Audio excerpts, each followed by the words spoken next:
안녕하세요. 빗세로원의 이광미 원장입니다. 저희 빗세로원에는 청소년 성장 발달 프로그램이 있어요.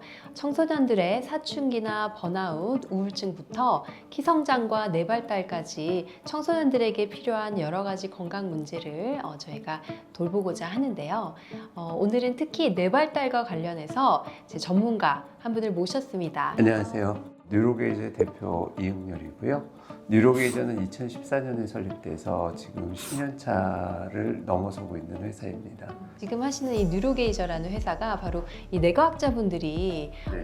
뇌 발달에 대한 검사를 세계적으로 첫 번째로 출시한 회사 아닙니까? 네, 맞습니다. 네. 저희가 지금 이렇게 세계에서 가장 뇌를 잘 아시는 분들이 의기투합을 해주셔서 뉴로게이저가 시작할 수 있었습니다. 그 뇌과학자분 중에 긴밀한 관계에 그렇죠. 계신 분이 계시잖아요. 좀 네. 한번 소개를 해주시겠어요? 네. 저 맨 앞쪽에 있는 사람이 저랑 피를 나눈 형제죠. 그리고 친형이고 지금 이대열 교수라고 뇌에 대한 가장 하드코어 쪽을 연구하고 계신 분이고 지금 존스 홉킨스의 블룸버그 특훈 교수로 계시고 그 이전에는 이제 예일 대학교에서 석좌 교수로 있었고요. 두 번째 분은 사실은 팀 베런스는 옥스포드랑 UCL의 겸임 교수인데 이번에 노벨상 받은 사람 중에 데이비스 하사비스라는 사람이 있어요. 구글 네네. 딥마인드. 제가 듣기로는 저 하사비스가 팀 베런스를 데리고 가고 싶어가지고 스카우트 해가지고 저 사람이 지금 구글 딥마인드에 백지수표를 갖고 있다는 썰도 있어요. 그 다음에 세 번째 분은 마빈천이라고 네. 우리나라에서도 되게 유명하신 분이에요. 네. 사실 예일의 석좌 교수로 계신 분이고 이 네 번째 분은 사실은 제가 개인적으로 되게 좋아하는 분이에요. 저분 한 분 한 분들을 다 제가 인터뷰를 했었어요. 컨스타블 교수는 저한테 이제 너는 이 사업이 왜 필요하고 내 돈이 왜 필요하냐라고 했을 때 저는 과학이라는 것을 보다 대중이 많이 즐겨야 된다고 생각을 한다. 그리고 그런 것들을 해보고 싶다. 라고 얘기했더니 자리에서 벌떡 일어나시더니 악수를 하는 거예요. 근데 그러면서 저한테 했던 말이 그런 마음으로 한다면 자기가 10년이라도 기다려줄 수 있다. 그래서 이 네 분이 우리가 뇌를 찍는 것에 있어서 각 분야에 있어서의 사실 세계를 지금 리드하고 있으신 분들이고 그러니까 이제 뭐 뉴로게이저에서 이분들을 연구에 직접적으로 활용하게 된 거는 정말 천운 같은 거고 그런 부분들이 이제 되게 많은 뉴로게이저의 혁신을 이끄는 데 도움이 됐었죠. 그럼 이제 본격적으로 네. 뇌 지능 검사에 네. 대해서 한번 예. 좀 듣고 싶네요. 설명 한번 해주시겠어요? 왜 뇌를 찍어야 되는지에 대한 첫 번째 답을 얻어야 될 것 같아요. 우울하면 병원에 가서 내가 우울증인지 아닌지도 체크도 할 수 예, 있고. 그다음 뭐 나이가 들어서 좀 깜빡깜빡하면은 치매 검사도 치매인지 하고. 경도의 맞아요. 지장인지 그 검사들하고 뇌를 찍는 게 다른 이유를 알아야 그렇죠. 사람들이 이 차이가 있구나라고 하게 되겠죠.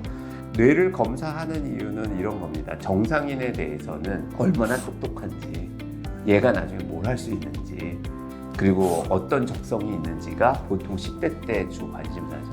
그 다음에 이제 나이가 들면은 내 기억이 건망증이 있는지 뭐 이런 것들이 있는데 그 검사들이 대부분 다 관찰에 의한 방식이죠. 그러니까 질문을 하거나 시험지를 줘서 풀게 해요.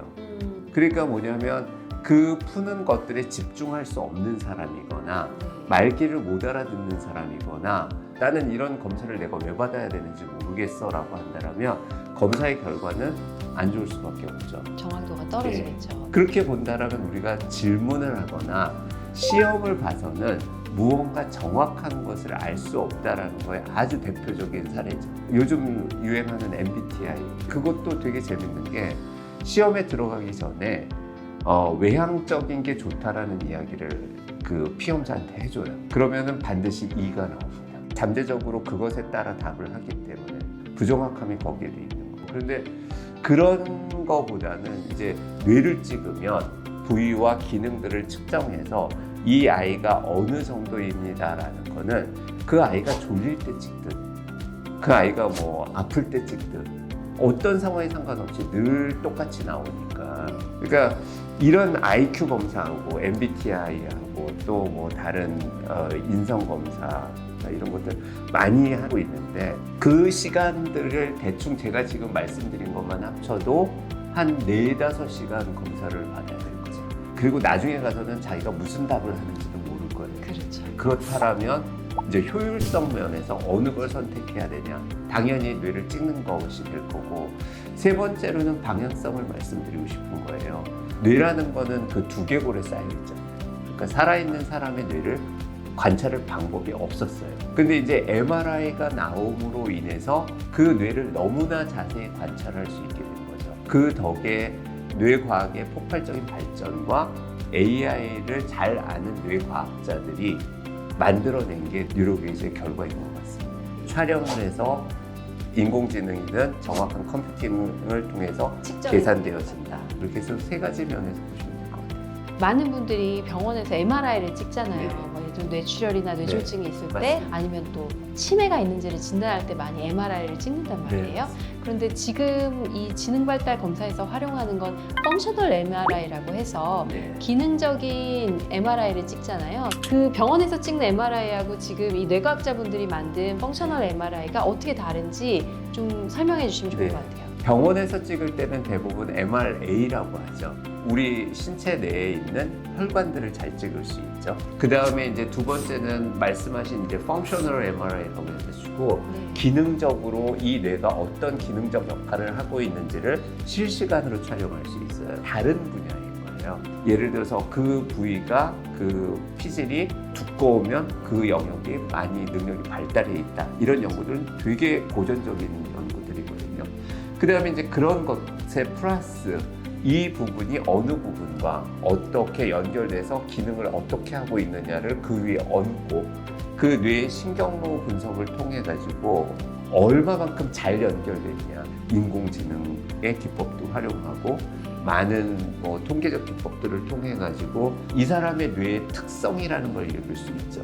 그 모델이 지금 뉴로게이지에 약 300개 정도가 되는 거죠. 그럼 이제 본격적으로 네. 뇌 지능 검사 네. 보여지는 항목에 대해서도 이제 좀 보여주시겠어요? 그럴까요? 지능과 관련된 것과 영어를 어느 정도 잘할 수 있는지까지 죽어라 공부하고 성적 안 나오는 아이들이 있잖아요. 더 놀라운 거는 성적이 올랐어요. 아이의 뇌가 다른 뇌랑 다르다라는 거는 얼마나 위험한 건지. 그 다음에 더 흥미로운 건 뭐냐면 이 아이가